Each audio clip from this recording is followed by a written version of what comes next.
ભગવાન શ્રી હરિ કહે છે કે હે ભક્તજનો, તમારા આંગણે જે કોઈ અતિથિ આવ્યો હોય ને એને તમે તમારા ધર્મ પ્રમાણે કંઈક આપવું. ક્યારે પણ અતિથિને તમારા ઘરેથી નિરાશ વારવો જોઈએ નહીં. અને ગ્રહસ્થ ભક્તજન હોય એને શ્રદ્ધા પ્રમાણે એ અતિથિને અન્ન અને વસ્ત્ર આપવું જ જોઈએ. અને ગ્રસ્ત છે તો એના જીવનની અંદર ક્યારેક સુખ અને દુઃખ આવે છે, ચડ અને ઉતર આવે છે. તો ગ્રહસ્થ હોય એને ક્યારેય પણ કોઈ દિવસ હિંમત તો હારવી જોઈએ નહીં. મહારાજ કહે છે કે ગ્રસ્ત ભક્તજનો સાંભળજો કે જીવનની અંદર જ્યારે જ્યારે તમને દુઃખ આવે ત્યારે તમને એ દુઃખનો ધીરજતાથી સામનો કરવાનો.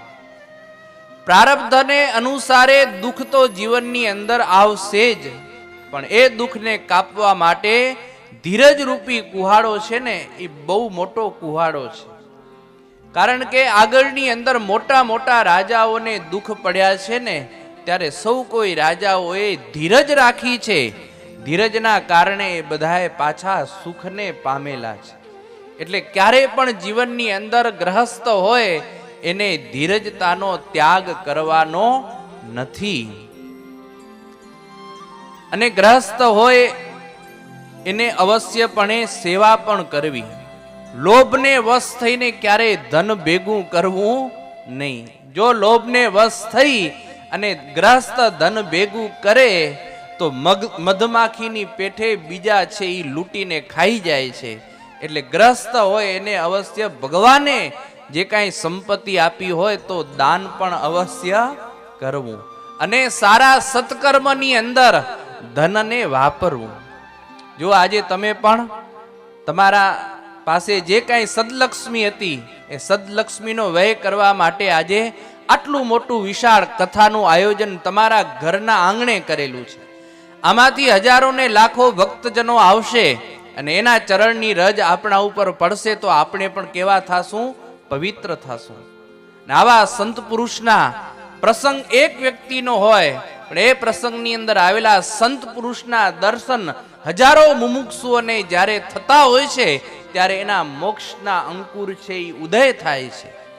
એટલે મહારાજ કહે છે કે ભક્તજનો ગ્રહસ્થ હોય એને અવશ્ય સદમાર્ગની અંદર ધનને વાવવું, ઉપયોગ કરવો ધનનો. પણ ગ્રહસ્થને ક્યારે પણ ફેલ ફતુરની અંદર ધનને વાપરવું નહીં હો. આમાં લખ્યું છે ચોખ્ખું કે દીન કરો ફેલ ફતુરા, સદા રહે કુસંગથી દૂર. બહુ ફેશનની અંદર જાવું નહીં. શોખ કરવા પણ માપે માપે ધર્મની અંદર રહી અને શોખ કરવા. આજે લોકોને ફેશન કરવી બહુ ગમે છે, બહારનો દેખાવો કરવો બહુ ગમે છે, પણ આપણા બધાના અંતર છે ને એ બગડતા જાય છે. એટલે આજે કહે છે કે બહારનો દેખાડવો ઓછો કરવો, પણ અંતરથી તમે જેટલા ચોખ્ખા હશો એટલી જીવનની અંદર શાંતિ મળશે. બહારના મેકઅપ છે એ ક્યારે તમને સુખ આપશે નહીં, પણ અંતરપટ જ્યારે આપણું ઉઘાડું થશે ને ત્યારે જ આપણા મુખની અંદર તેજ આવશે. ગ્રહસ્થ હોય એને ક્યારેય પણ દેવનું, ગુરુનું અને નારીનું ધન છે એ ક્યારેય પોતે પોતાના ઉપયોગની અંદર લેવું જોઈએ નહીં. આજે એક એક બાબત ઉપર ભગવાન શ્રી હરિએ ભાર મૂકેલો છે. અને નારીનું ધન એ તો પોતાના મા બાપ પાસેથી આવેલું જે કાંઈ ધન હોય ને એ પણ ધન છે એ નારીનું ધન છે. તો પુરુષને પોતાના વ્યવહારની અંદર ક્યારેય પણ એ ધનનો ઉપયોગ કરવો જોઈએ નહીં.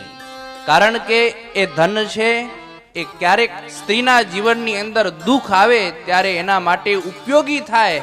એટલે પુરુષ હોય, એનો પતિ હોય તો પણ એને સ્ત્રીના ધનનો ક્યારેય ઉપયોગ કરવો જોઈએ નહીં. કારણ કે સ્ત્રીનું ધન છે એ તો હડાહડ ઝેર જેવું શાસ્ત્રની અંદર કહેલું છે. એનાથી ક્યારેય પણ ગ્રહસ્થને સુખ મળતું નથી. આવું યુધિષ્ઠિર મહારાજાએ ભીષ્મ પિતા પાસેથી સાંભળેલું છે અને ભીષ્મ પિતાએ આ ઉપદેશની અંદર કહેલું છે.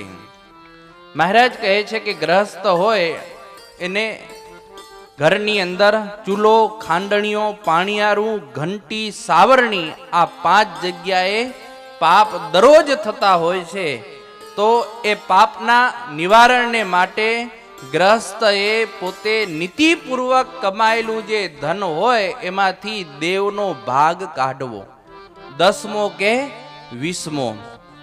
જેવી રીતે સ્નાન કરવાથી શરીરની શુદ્ધિ થાય છે, એમ ગ્રહસ્થ હોય એ પોતાનો 10મો ને 20મો ભાગ કાઢે છે તો ધનની શુદ્ધિ થાય છે. અને ગ્રહસ્થ હોય એને દેવ, ગુરુ, બ્રાહ્મણ અને ગાય એની અવશ્ય પૂજા કરવી જોઈએ. હવે વિશેષની અંદર અહીં એવું લખ્યું, હોય કૃષિ કર્મ કરનાર, સુણો વચન સુખ દેનાર, રાખો ગાય બળદ જે તમે, કરો સંભાવના સમે સમે.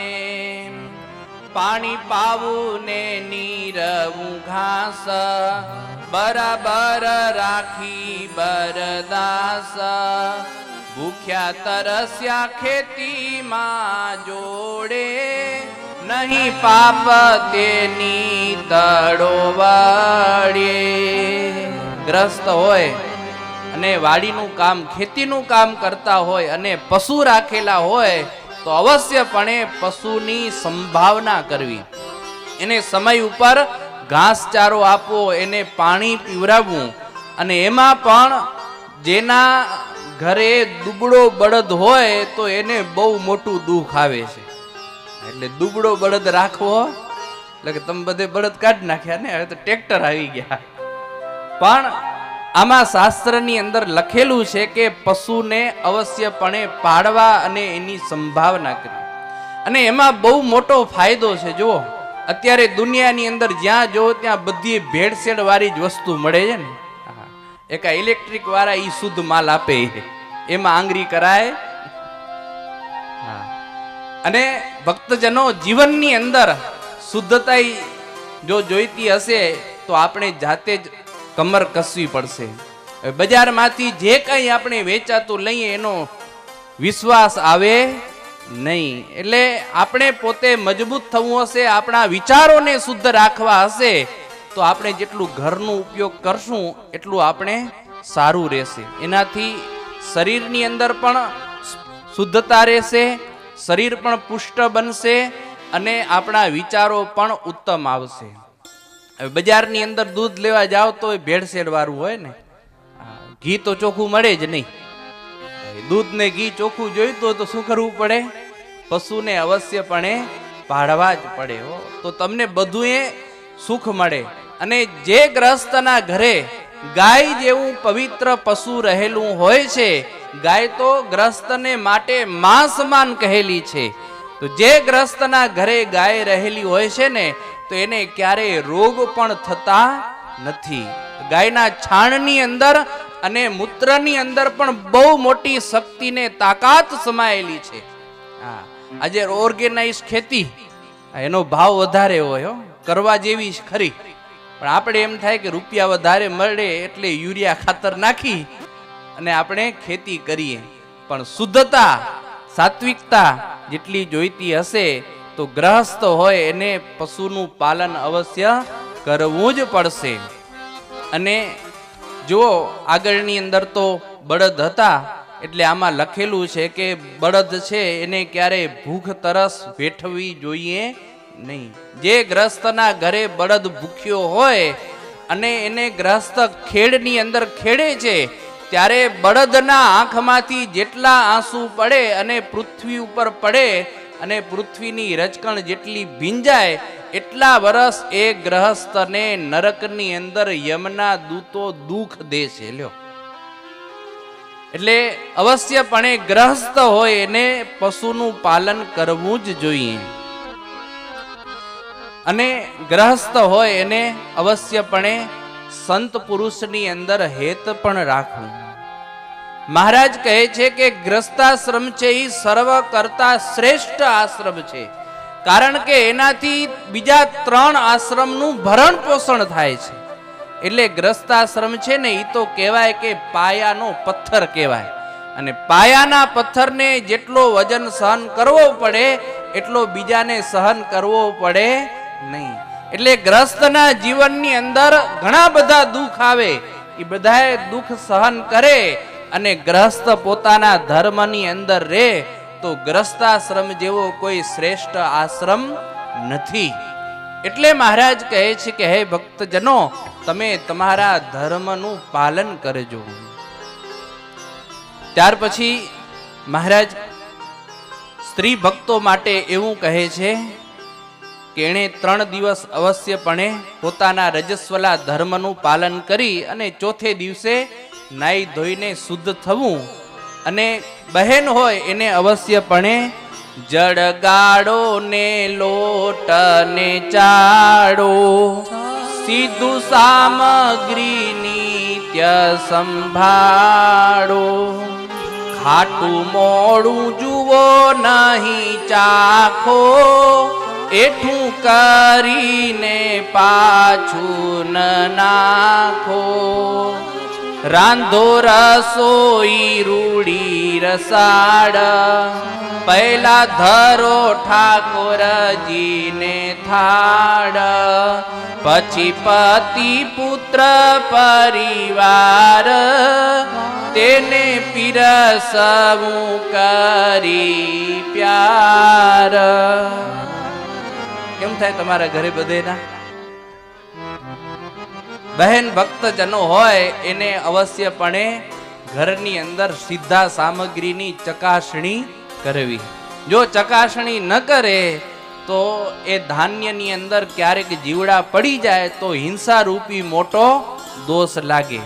એટલે બહેન હોય એને ઘરની અંદર સીધા સામગ્રીની ચેકિંગ વારે વારે કરવી. વર્ષનું ધાન આપણે ભરી રાખેલું હોય, જ્યારે તમે ઉપયોગની અંદર લ્યો ત્યારે અવશ્ય એને ચાળી અને પછી જ ઉપયોગની અંદર લેવાનું. અને રસોઈ બનાવો તો પણ પેલી ચાખવાની નહીં, જેવી થઈ હોય એવી ઠાકોરજી જમી લે પછી જ આપણે જમવાની. પછી ખાટું મોરું લાગે એની વાત અલગ છે, પણ 99.99% આપણે ડાયરેક્ટ બની જાય અને પછી એમ થાય કે હવે મીઠું નાખ્યું હશે કે નહીં નાખ્યું હોય, મનમાં સંકલ્પ થાય ને સંશય થાય, પણ ક્યારે ચાખવાની રસોઈ નહીં. જેવી હોય એવી પેલા ઠાકોરજી જમે અને પછી તમને તમારા ઉપયોગની અંદર લેવાની.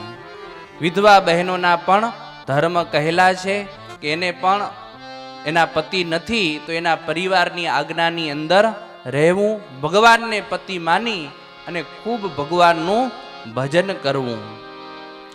ત્યાર પછી મહારાજ કહે છે કે ગ્રહસ્થ હોય એને અવશ્યપણે વારંવાર સંતોની સાથે જ્ઞાન ચર્ચાઓ કરવી, સંતોનો સમાગમ કરવો, જેથી કરીને ગ્રસ્તાશ્રમી પુરુષને આ આશ્રમ છે એ બંધન રૂપ થાય નહીં. કારણ કે સંત છે એ વારે વારે એને ઉપદેશ આપશે. જેમ ભમરી છે એ વારે વારે ઈયળને ટોકા મારે છે અને એ ઈયળમાંથી ભમરી બનાવી દે છે, એવી જ રીતે સંત છે એ વારંવાર ગ્રસ્તાશ્રમીને ઉપદેશ આપે છે. ઉપદેશથી એને આ સંસાર છે એ ઝેર જેવો ધીરે ધીરે થઈ જાય અને ભગવાનની અંદર એને હેત અને મન લાગે છે તો અવશ્યપણે એ ગ્રસ્ત પણ ભગવાનના ધામને પહોંચે છે. એટલે વારંવાર ગ્રસ્તાશ્રમી હોય એને સંતનો સમાગમ અવશ્ય કરવો જોઈએ.